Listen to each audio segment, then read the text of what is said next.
Welcome everyone. আজকে আমি আপনাদেরকে দেখাতে চলেছি কিভাবে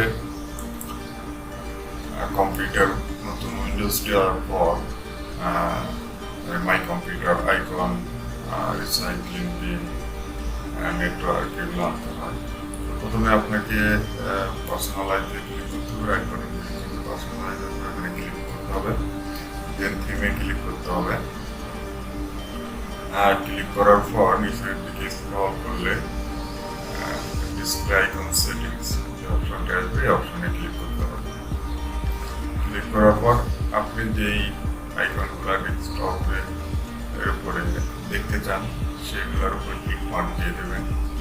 ক্লিক মার্ক দিয়ে এরপর নিচের দিকে এসে অ্যাপ্লাই ক্লিক করতে হবে।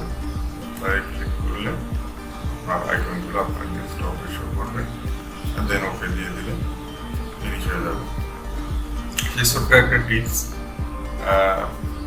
অনেকেরই দেখা যাচ্ছে যে উইন্ডোজ সেট আপ করার পরে এটা মনে থাকে না কীভাবে আনতে হয়। তো আমি এটা দেখিয়ে দিলাম, আশা করি করে রাখবেন।